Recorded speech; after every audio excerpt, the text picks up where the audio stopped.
Pedro Alves Pinto publicou de maneira independente o seu primeiro livro de poesia na Amazon. O Radar quis saber mais sobre a sua experiência como jovem escritor no mercado editorial em Portugal.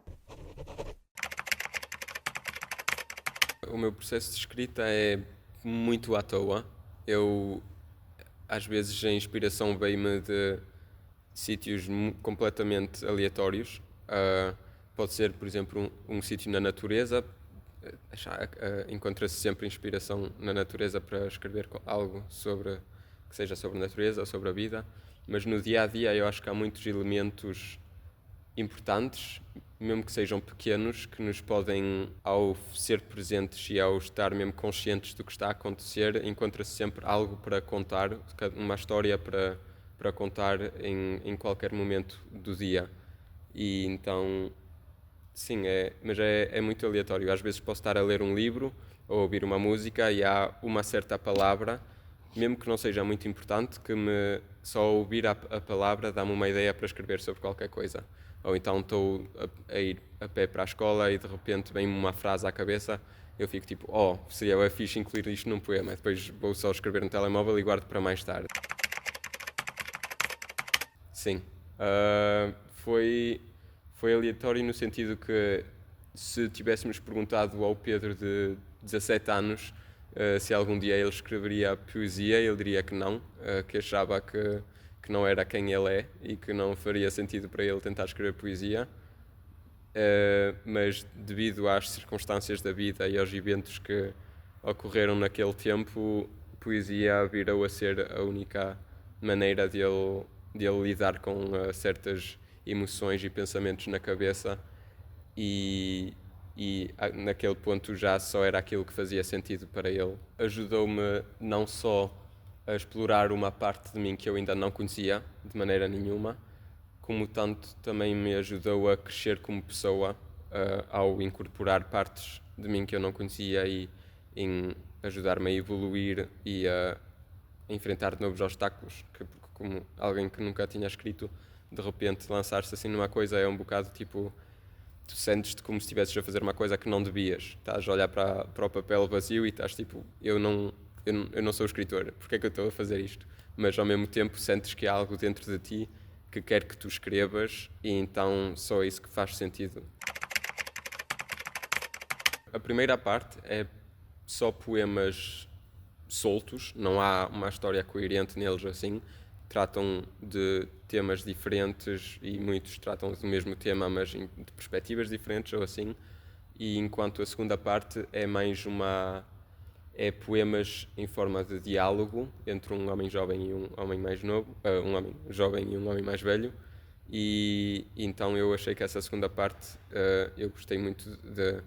da coerência entre os poemas e que cada poema, mesmo sendo diferente, parece que há uma história de fim, de começo até ao fim, que os uni todos juntos.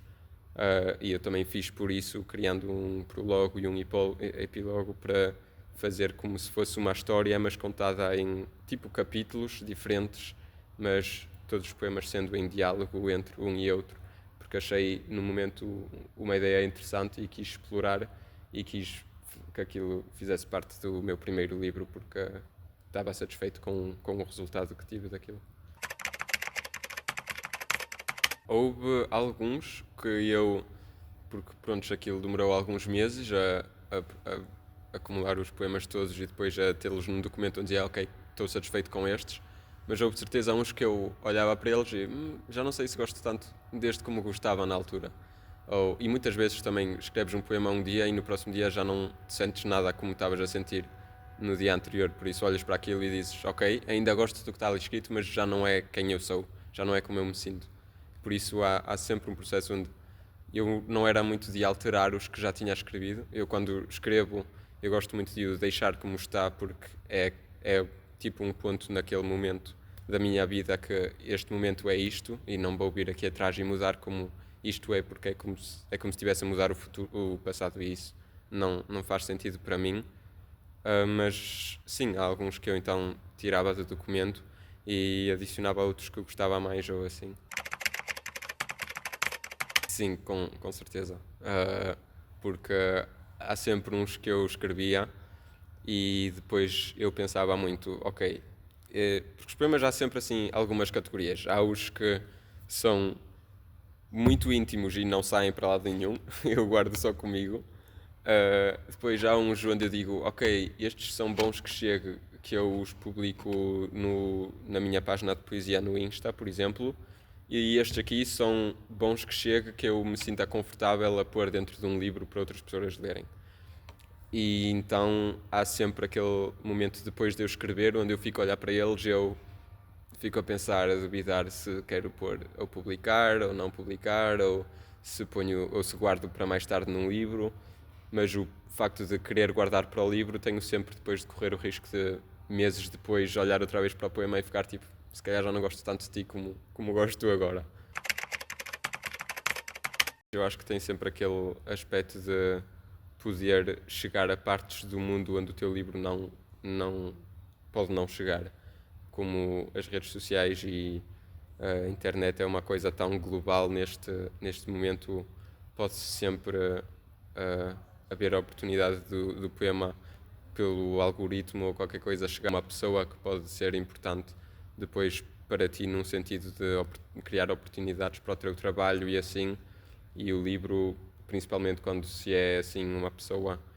onde ainda só está a lançar os livros, por exemplo, num local mais fechado ou assim, o livro pode não sair muito desse local e pode ter pessoas à volta que começam a ler esse livro e tudo, mas não é a mesma coisa como as redes sociais. Sim, eu acho que isso é muito importante porque é uma parte integral do ser humano. As artes e literatura e tudo o que tem a ver com as humanidades sempre foi uma grande parte da nossa história como raça humana e eu acho que é uma parte que torna a existência mais linda e que dá mais valor à nossa existência que uma vida sem literatura, sem arte, sem música, sem nada disso, sem dançar, seria muito mecânico, quase como um robô, e falta e tira praticamente tudo o que dá prazer da vida. Acho que é certamente mais difícil de encontrar esse apoio. Um, eu também, para o meu primeiro livro, não tinha procurado muito, porque eu não tinha grandes expectativas, como era a primeira vez que estava a lançar assim um projeto. Eu deixei-me ficar humilde e não tentei logo ir atrás de editores e assim, mas pensei, ok, vou-me desafiar e lançar eu próprio. Por isso não procurei muito apoio, mas também não sei se encontrei tanto apoio que foi partilhado comigo através de redes sociais ou ver simplesmente no dia a dia certas, não sei, vamos dizer, posters ou assim, de casas de edições ou qualquer coisa que te faça ver que, ok, se isto é uma coisa que eu quero fazer, sei que tenho este apoio e podes-te sempre sentir mais à vontade com isso porque vês que é uma coisa completamente normal que nos rodeia por todo o lado. Eu acho que é com certeza um desafio que vai fazer parte de qualquer pessoa, da vida de qualquer pessoa que quer começar a lançar livros e assim, porque quando se faz por si próprio fica-se encarregado de muitas coisas, ao mesmo tempo que é um bocado difícil de ter em conta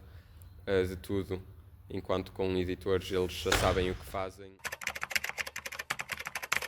É um processo difícil, porque és tu que ficas encarregado de tudo dentro do processo, da parte de criar o livro, claro, até à parte de não só o criar o livro em termos de escrever, mas criar o livro em termos de criar a página de capa e a formatação do livro e tudo o que tem a ver com isso, que é um bocado difícil porque, por exemplo, eu a estar em conta de criar a página de capa, eu nunca tive experiência nenhuma com design gráfico ou qualquer coisa e de repente estão ali coisas à minha frente que eu estou a olhar para aquilo e não percebo nada daquilo. E depois também vem o pós lançar o livro, que é tudo o que tem a ver com marketing e de fazer o teu livro ter a maior visibilidade possível, que é difícil como particular porque não sabes quais médios tens poder partilhar o teu livro e, mesmo tendo médio, já há sempre aquele problema de, ok, eu a publicar uma coisa só chega mais ou menos a este ponto de visibilidade, enquanto uma casa de edição tem mais dinheiro, tem mais budget para, pronto, para ser tudo em maior escala. Estou de certeza mais confiante em contactar editores porque já fiz o publicar por mim próprio e agora quero-me desafiar e contactar editores e ver simplesmente como é esse processo para também explorar esse aspecto de publicação. E pronto, claro que não posso ter grandes expectativas, provavelmente vou ser rejeitado muitas vezes, mas sei que também posso chegar a um ponto onde uns deles vão gostar muito do trabalho que fiz e que vão publicar, e depois lanço-me numa nova aventura com eles para ver como é que é esse processo inteiro. Diria para não terem medo de fazer o que querem fazer, porque aposto que no fim vai valer a pena, desde que tenham a coragem de o fazer e que se falhar, falhou e dá para tentar outra vez. Diria para não ter medo de explorar as partes dele que ainda não conhece, da personalidade dele que ele ainda não conhece, porque isso da poesia pode ter sido uma coisa muito abrupta na vida dele, mas que lhe vai trazer muita felicidade na vida e que ele deveria, com certeza, continuar sem medo e com curiosidade sobre os sítios onde aquilo o vai levar na vida.